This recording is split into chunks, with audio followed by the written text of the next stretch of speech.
Okay, y'all, this might be one of my most controversial videos, but I had to do it because I keep scrolling the internet and YouTube and I see people talking about how to play funk, how to create funk, who created funk first, the history of funk. And the problem is a lot of these people were in diapers or sucking bottles or weren't even born when the genre kind of first began. So I gotta kind of get... Hey, Mr. Mindset. I hate to cut into your intro again.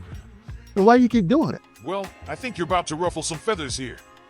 I mean, you know these cats all swear James Brown was the one who started funk. Well, that's my job. I gotta try to clear some of this up, so give me a chance to explain myself. Okay, I'll just shut my mouth then. You got it. And this dude is asking for a raise. I like to be educated, but I'm so frustrated. Hey guys, welcome back to the Music Mindset Channel. Like I said, hey man, the internet is full of people who think they know funk. I'm not saying I know everything. I know enough to know that they don't know what they're talking about most of the time. I was there. I was a kid. I was hearing it developing. I mean, really, I don't want to date myself that much, but I'm going to tell you, I was there. It was around the time I was being born, raised as a kid, in middle school and high school. All that time period, this thing was coming and being developed. So there's going to be a whole lot to talk about. First, I want to tell you a few things.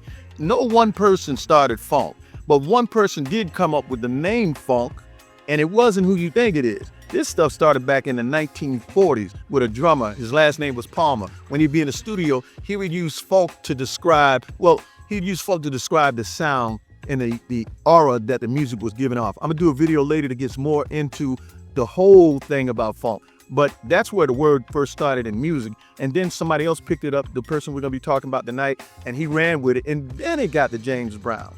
So I don't wanna hurt anybody's feeling. James Brown is the king. He's the godfather of soul, R&B, funk, whatever you want to say. But the story doesn't go the way that you think it goes. And you'll find out. You got to stay with me. This is going to be kind of in-depth, and we're going to explain exactly how this thing went down and let you determine the truth. I'm going to give you some dates. I'm going to give you some evidence, and you'll see it with your own eyes, so you'll know when somebody says who created funk or where it came from, you'll have the facts. Hang in there.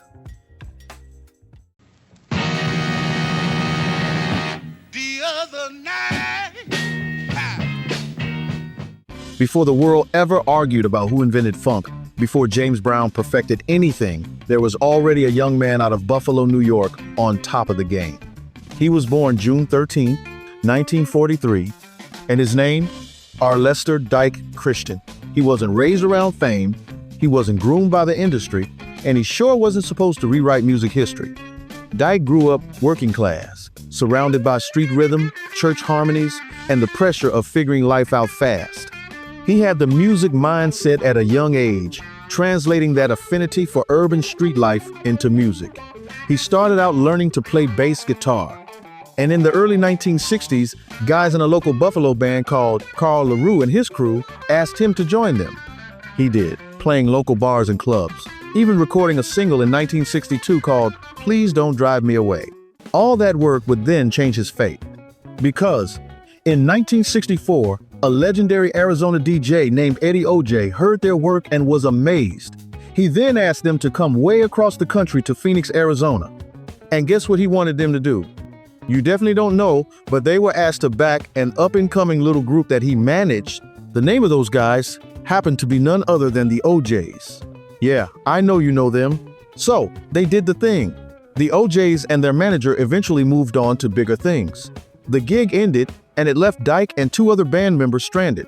A few of the guys headed back home, but Dyke, they were out of money, stuck, thrilled with what he had experienced in Phoenix, was okay with staying. And that one decision to hang out in Phoenix changed American music forever. They would have to scrap to survive, but something good was about to be born.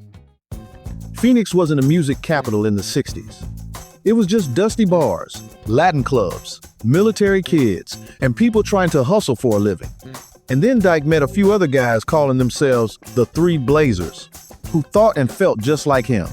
They would practice, rehearse in little rooms, play for crowds who didn't know their names. They always came up with a sound that wasn't polished, wasn't sweet, and wasn't Motown. It was that grit with a backbeat, a real working man rhythm. Dyke had a little vocal skill, so they all got together and formed a new band around him, with Dyke singing and playing bass. The group had horns, organ, guitar, drums, all local talent. Together, they became Dyke and the Blazers. They immediately started playing the local music scene. Then, by 1966, Dyke had come up with this dance he liked to do, a loose, street-born move called the Broadway. Phoenix had a strip of bars and nightlife spots called Broadway Road. And that whole energy, the sweat, the alcohol, the hustles became the inspiration. And Dyke wrote a groove to match it. Not a soul record, not an R&B record, not a James Brown imitation, but a raw, repetitive, hypnotic rhythm that put the bass line, the groove, and the attitude first.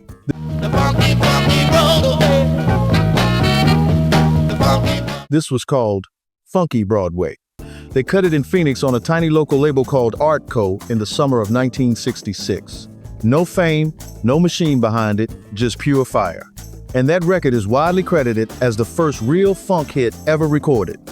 The first charting record to ever use the word funky in the title. The band found bass player Alvin Battle, freeing Dyke to concentrate on vocals, and they toured widely on the back of its success. What I'm saying here, Dyke didn't just beat James Brown to the punch. He threw the punch. He formed the sound before the world had a name for it. Now, don't get it twisted. James Brown was already out and kicking, and James Brown had not used the word funk or funky in his music, or even identified it as funk at this time. That came much later from people looking in from the outside. Dyke's tune, cut in '66, became a local sensation, even though it was banned by some radio stations as too offensive for using the word funky. If you want to know where funk music technically started, there it is. Local radio started spinning Funky Broadway. People danced to it because it felt like something new, something unrefined. Then Art LeBeau, the Los Angeles DJ, heard it and said, "Wait, what is this?" He picked up the record, signed Dyke, and re-released the song on his original sound label in December 1966. Boom. By February 1967, the thing had caught on fire nationwide. Doing the funky Broadway, the funky Broadway. Funky Broadway hit number 17 on the R&B chart and number 65 on the Hot 100. A record made in a dusty Phoenix studio by a band nobody knew suddenly broke into the Billboard charts. It brought a whole new style. This was way before James Brown dropped Cold Sweat in May of 1967. The sound Dyke invented earlier forced the next wave of funk into existence. Even James Brown heard it. He was so conscious of the sound that he covered Funky Broadway as an instrumental feature on his album James Brown Plays the Real Thing, which was released in June of 1967. That is your receipt.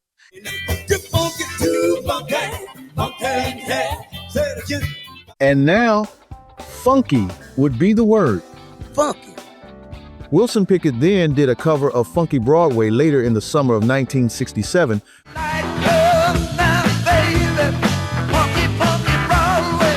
becoming a signature song that hit number 1 on the R&B charts and top 10 on the pop charts. So, what was James Brown doing at the time? His music evolved from traditional soul and R&B towards stripped-down, interlocking rhythms, often called proto-funk. But it wasn't called funk music yet. James Brown himself acknowledged the term and the influence of Dyke's song during the recording session for Cold Sweat. He gave Funky Broadway a direct shout-out. It was only after that point that James Brown began using funky more explicitly in his titles and lyrics. But back to Dyke.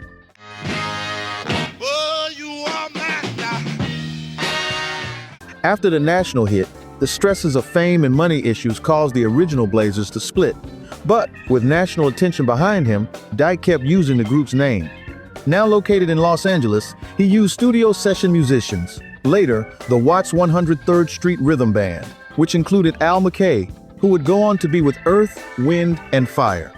They recorded So Sharp, Funky Walk, We Got More Soul, and the monster track, Let a Woman Be a Woman, Let a Man Be a Man. Gotta let a woman be a woman, let a man be a man. That single hit number 4 on the R&B charts, and it became one of the most heavily sampled records in hip-hop decades later. Dyke wasn't trying to be polished. He was trying to be real. And for a moment, he was winning. But the music industry in the 60s wasn't kind to bands without major backing. Tour conditions were rough. Money was tight. Dyke had to hold everything together, and the foundation under his life was cracking. He wasn't a superstar. He didn't have superstar protection. He was a 20-something kid carrying the weight of a band on his shoulders. And it all fell apart on March 13th in 1971. Arlester Christian was preparing for a tour of England and for recording with Barry White when he was fatally shot on a Phoenix street. He was just 27 at the time, becoming a member of that tragic club. The shooter claimed self-defense. The Phoenix detective claimed Dyke was a known drug addict, but the coroner's report showed no alcohol or narcotics in Dyke's system. No trial, no justice, no full answers. Just a young innovator gone, his life cut off right when the world was finally catching up to the sound he created, the funk. The band was over and done on that day. There was no more Dyke, no voice, no heartbeat left to carry the name or his groove forward. James Brown would become the standard bearer. But eventually, on April 17, 2005, Dyke and the Blazers earned a place in the Arizona Music and Entertainment Hall of Fame. A very interested James Brown watched over his shoulder to see what this young man was creating. The original members of the band who were still alive were present for the honor. The mainstream world barely tells their story, yet their influence is everywhere. Collectors still hunt for the vinyl, musicians still study the grooves, and funk, I say real funk, traces back to that Phoenix studio in 1966, where a young man with a bass guitar beat the entire industry to the future. Dyke didn't just make a hit, he made a blueprint and a word James Brown expanded on, but Dyke wrote first. This is why people need to hear this story. Younger people no longer have a solid understanding of foundational artists. But music history isn't just about the biggest name. It's about the ones who changed the game before the world figured out who they were. Funky. Yeah, man, that's it. Dyke Christian. That's the one who put it on wax. James Brown heard him. Now let's get it straight. Christian knew of James Brown just like James Brown knew of Christian. Christian knew of some of James Brown music, but there was no copying going here. In fact, they weren't the only two. We're going to get into another video where we talk about the meters that are involved with this. And the 103rd Street, Watts 103rd Street funk band out of LA. All of these guys were developing a form of funk that has now become the greater idea of what funk is. No one person.